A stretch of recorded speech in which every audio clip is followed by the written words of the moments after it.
Money health show में मैं मीनाक्षी आप सभी का बहुत बहुत स्वागत करती हूँ। सेहत से जुड़ी जानकारियों के लिए आप हमारे YouTube पेज को लाइक शेयर सब्सक्राइब जरूर कीजिए। So do hit the bell icon.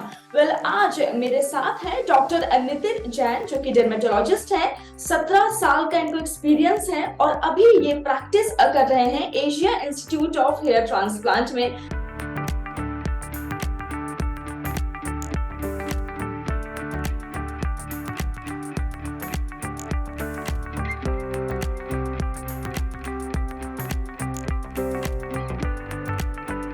So, hello doctor, welcome to our show. Hello, नमस्ते। नमस्ते टू आवर व्यूअर्स। बिल्कुल सर। सर मैंने एक जगह पढ़ा था कि रोजाना अगर 100 से 150 बाल गिरते हैं तो वो नॉर्मल कंसीडर किया जाता है। आपका कुछ कहना है इस बारे में? मेरे भी जो पेशेंट्स आते हैं यूजुअली उनका यही कहना होता है कि सर इतने नंबर ऑफ ग्राफ्ट्स हेयर्स गिर रहे हैं। तो एवरीबडी वांट टू नो, सभी को ये पता होना चाहिए कि कितने बाल झड़ना नॉर्मल होता है और किसके बाद में आपको डर्मेटोलॉजिस्ट या ट्रैकोलॉजिस्ट की जरूरत पड़ेगी। मेरे हिसाब से, और जैसे हमारे लिटरेचर में लिखा है, 50 to 100 मतलब 50 से लेके 100 हेयर्स जाना रोज का या गिरना is normal. 100 to 150 is little alarming. It may be because of some diseases. यानी कि अगर 100 हेयर्स के ऊपर हेयर फॉल होता है तो आपको उसकी वजह ढूंढनी पड़ेगी और उसके करेक्टिव मेजर्स लेने पड़ेंगे। आइडियली जब पूरा स्काल्प, जैसे मेरे हेयर्स हेड पे अगर हेयर्स है तो अगर काउंट करेंगे तो 1 लाख के आसपास में हेयर्स होते हैं। तो इसमें से 100 हेयर्स अगर डेली के गिर गए तो भी विजिबल डेंसिटी लॉस नहीं होता है। यानी कि आपको गंजापन या बाल्डनेस का अनुभव नहीं होगा। जब इनकी डेंसिटी मोर देन 30% या 40% मतलब 30 से 40 हजार हेयर्स पूरी तरह से चले जाएंगे, तब आपको गंजेपन या फिर डेंसिटी लॉस या फिर बाल्डनेस का इशू रेज होगा। जितने बाल, अगर 50 to 100 बाल अगर डेली के जाते हैं तो उतने ही टर्नओवर में हमें रिप्रोड्यूस भी होते हैं। इसलिए over the period of time also बहुत सारे लोगों को at the age of 60 also head is full of hairs, मतलब पूरा हेड अच्छी तरह से कवर अप होता है। राइट, बहुत अच्छी तरीके से आपने एक्सप्लेन किया। अच्छा, आप मुझे ये बताइए कि हेयर फॉल के कॉजेस क्या होते हैं? क्या ये हमारा लाइफस्टाइल पैटर्न है या फिर हमारा डाइट जो इनटेक है कुछ हम उसमें गलती कर रहे हैं, या मे बी बिकॉज ऑफ स्ट्रेस? क्या कॉजेस समझ में आते हैं जिससे हेयर फॉल अचानक से शुरू हो जाता है लोगों के? ये बहुत ही अच्छा सवाल आपने पूछा और ये मेरे हिसाब से आजकल के 100% लोगों के लिए ये सवाल का आंसर ढूंढना और उस पर अमल करना बहुत जरूरी है।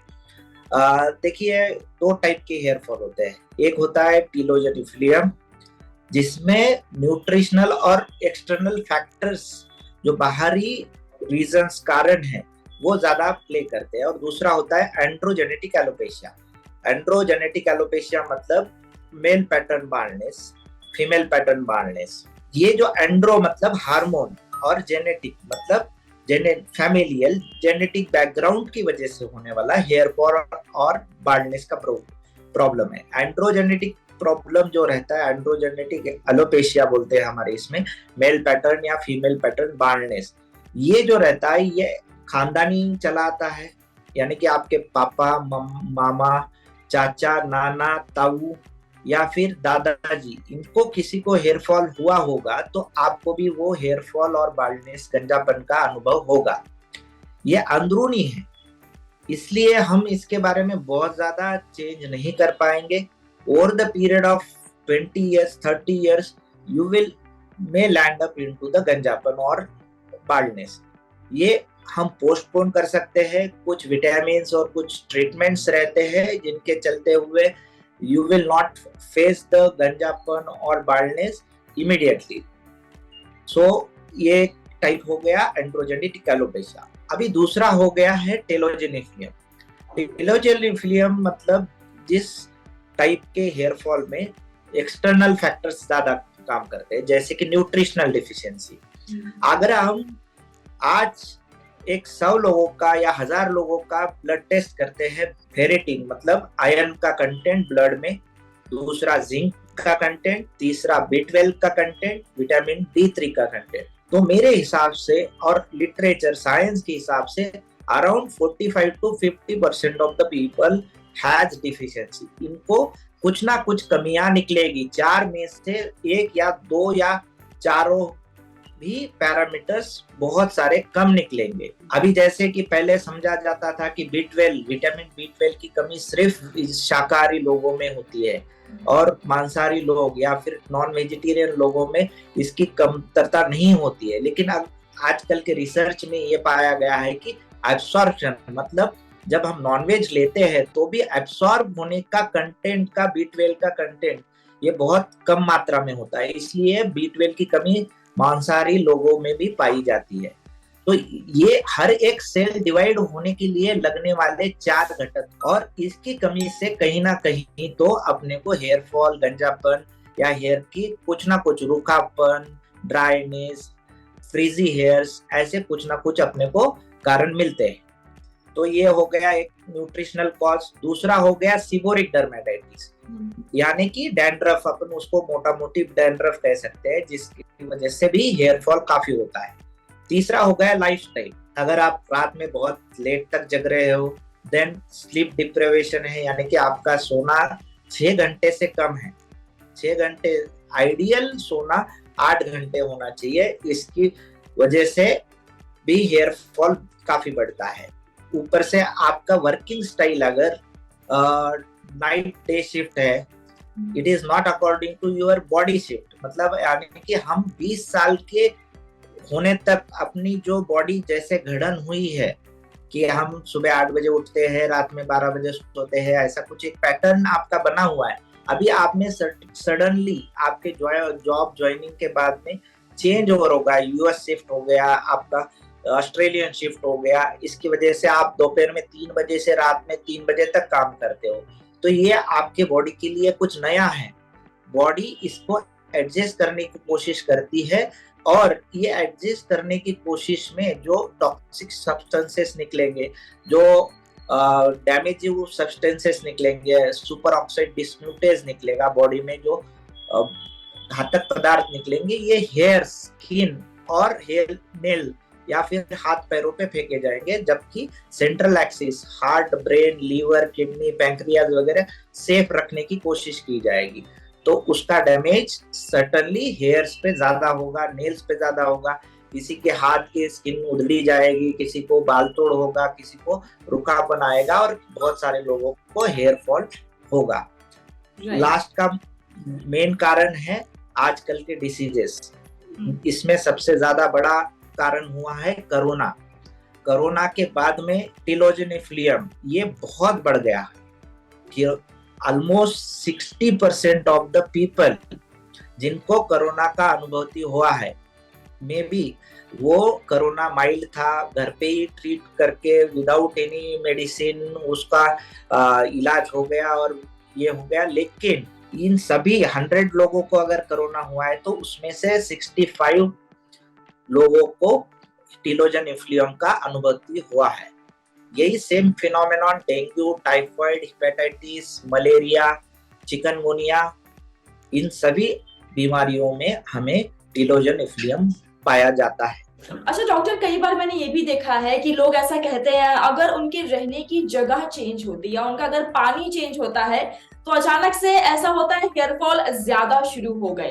अब ये भी क्या फैक्ट है या फिर सिर्फ एक मिथ है? लोगों को ऐसा लगता है बट रियल में ऐसा कुछ भी कनेक्शन नहीं है। आप क्या कहेंगे इसके बारे में? नहीं, सर्टेनली ये एक मेजर फैक्टर होता है, जरूर फर्क पड़ता है। टीडीएस लेवल, पानी का जो टीडीएस लेवल है बहुत सारी जगह पे, इवन हमारे पूना में भी काफी सारी जगह पे जो टीडीएस लेवल है 200 के ऊपर है। जब भी 200 के ऊपर टीडीएस लेवल जाता है, जब हेड वॉश करते हैं, जब बाल धोए जाते हैं, तो वहां पे मिनरल्स और शार्क का डिपॉजिट्स होता है, और इसकी वजह से भी काफी सारा हेयर फॉल होता है। इसका रिवर्स अगर हम रिट्रोग्रेड स्टडी करेंगे कि एक आदमी एक पर्टिकुलर जगह में रहता था, लेट से नागपुर में रहते थे वो, वहाँ का हॉट वेदर था, लेकिन आप वो पुणे या फिर लोनावला की जैसे अच्छी इन्वायरमेंट वाइज कूल जगह पे या बेंगलोर की जैसे कूल जगह पे गए हैं, लेकिन उनका बॉडी नागपुर के जैसा बना है। अभी वो शिफ्ट हुए, प्लस वहां का पानी नागपुर का और यहाँ का पानी के टीडीएस लेवल्स चेंज हुए, इसलिए उनको हेयर फॉल का अनुभूति होता है, हेयर फॉल फेस करना पड़ता है, बाल्डनेस एग्रीवेट होता है। जो बाल्डनेस अगले 5 साल में ग्रेड 7 यानी कि पूरा गंजापन होने वाला था, उसकी जगह पे वो 3-4 साल में होता है या 2 साल में भी होता है। और वही पेशेंट या वही आदमी जब वापस अपनी मूल स्थान पे चला जाता है, यानी कि अगर नागपुर में वो वापस 6 महीने के बाद में चले गए तो उनका हेयर फॉल ड्रास्टिकली कम हो जाता है। जहाँ की 200 हेयर फॉल स्ट्रैंड्स गिरते थे वो अभी 20-30 पे आ गए, ऐसा भी होता है। पॉसिबल होता है तो आप पानी का टीडीएस लेवल चेक करिए।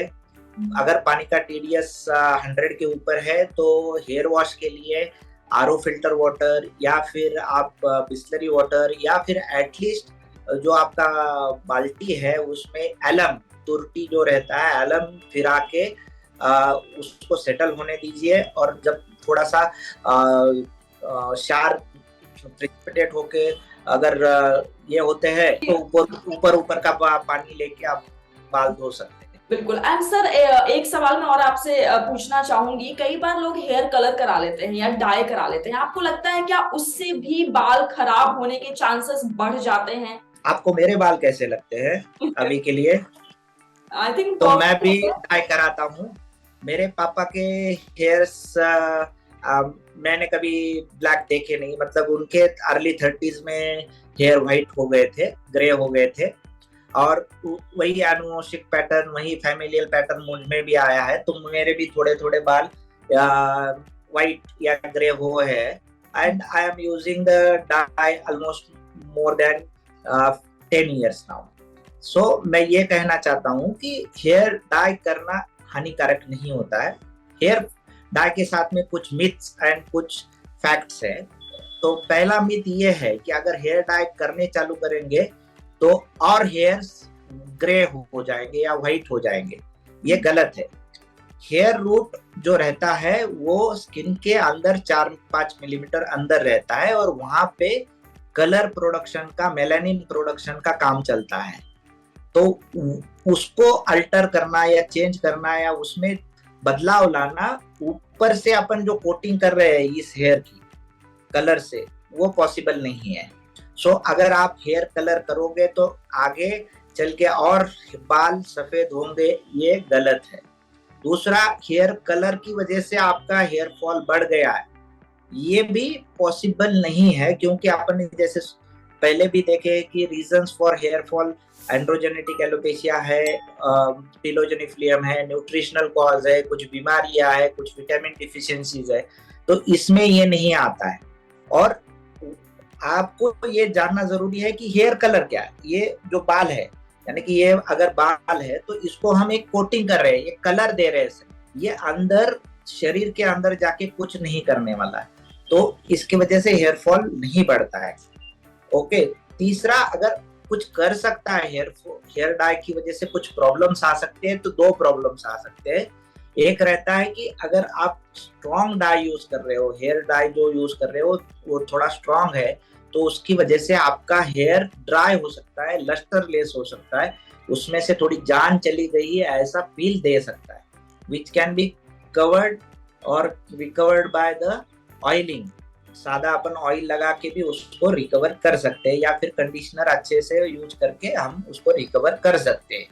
दूसरा, अगर आपको हेयर डाई के कंटेंट से एलर्जी है, अगर आप समझो किसी पीपीडी से या अमोनिया से या किसी केमिकल से अगर एलर्जिक है, तो आपने जो हेयर डाई यूज किया है उसकी वजह से आपको डायरेक्टली एलर्जी आएगी, आपको खुजली आएगी, रूसी हो जाएगी, डैंड्रफ हो जाएगा, इवन आपको फोड़िया आएगी या फिर रेडनेस होके स्वेलिंग आ जाएगी।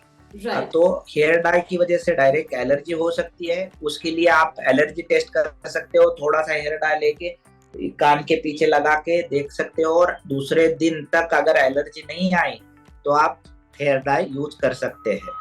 दूसरा, आपको हेयर डाई की वजह से ड्राइनेस आ सकता है, या फिर थोड़ा सा हेयर की जान चली गई है ऐसे फील हो सकता है। हेयर डाई की वजह से हेयर ग्रेइंग बढ़ सकता है या सफेदी बढ़ सकती है, नहीं ऐसा नहीं होगा। हेयर डाई की वजह से आपका हेयर फॉल चालू हो गया, ये भी नहीं हो सकता। बहुत सारे पेशेंट्स जब हमारे पास में आते हैं तो पूछते हैं कि कौन सा खाने से या फिर क्या खाना या क्या डालने की वजह से आपको हेयर फॉल को रोका जा सकता है या फिर हेयर ग्रोथ में मदद हो सकती है। तो आंवला जूस, ब्रूसबेरी जूस, या आंवला कैंडी या आंवला मुरब्बा, it is very rich antioxidant and very rich in vitamin C. It is very helpful. जो आंवला जूस, आंवला मुरब्बा या आंवला candies you can consume. Turmeric milk, हल्दी दूध, हमारा जो पुराना नुस्खा रहता है कि हल्दी दूध पीना चाहिए रोज रात में, इससे भी बहुत फायदा होता है। मेथी का दाना, मेथी का दाना जो रहता है वो 1 चम्मच भिगो के दूसरे दिन शहद के साथ कढ़ी में, दाल में खाना चाहिए। इससे 3-4 फायदे होते हैं। ओबेसिटी रिडक्शन होता है, थायराइड का कंट्रोल अच्छे से हो सकता है। देन आपका hormonal levels, specially in young girls, PCOS का प्रिवेंट करने के लिए, पॉलीसिस्टिक ओवेरियन सिंड्रोम प्रिवेंट करने के लिए इसका बहुत अच्छा रिजल्ट आता है। और हेयर और स्किन के लिए भी इसका बहुत अच्छा रिजल्ट आता है मेथी का दाना। Then pumpkin seed, flax seeds, watermelon seed, chia seed, इनका रोस्टेड एक करके मिश्रण करके आप 1 चम्मच सुबह और 1 चम्मच खाने चाहिए। इसमें छोटे छोटे माइक्रोन्यूट्रिएंट्स रहते हैं, जैसे मैग्नीशियम, जिंक, सेलेनियम वगैरह। ये बहुत सारे आपके स्किन और हेयर के लिए उपयोगी रहेंगे, और आपका सर्टनली हेयर फॉल 30 से 40% तो इन घरगुती नुस्खों से ही आपका रिकवर हो जाएगा। Right, thank you so very much sir. I think ये सारी चीजें मैं अपनी डाइट में तो जरूर इंक्लूड करने वाली हूँ, because they are so very helpful. Thank you so much. Thank you very much. Keep smiling, keep healthy, keep calm. Yes, so ये थे डॉक्टर नितिन जैन, जिन्होंने बहुत अच्छी तरीके से हमें हेयर ग्रोथ के बारे में बताया, क्या क्या हमें खाना चाहिए और क्यों हेयर लॉस जल्दी हो रहा है, कैसे हम उसके लिए बचाव कर सकते हैं। आप मुझे जरूर बताइएगा कमेंट सेक्शन में कि आज का शो आप लोगों को कैसा लगा। टिल देन अपना ख्याल रखिए, मैं नेक्स्ट शो में आऊंगी एक नए सुपर स्पेशलिस्ट डॉक्टर के साथ। टिल देन अपना ख्याल रखिए, क्योंकि अच्छी सेहत हमारा वादा।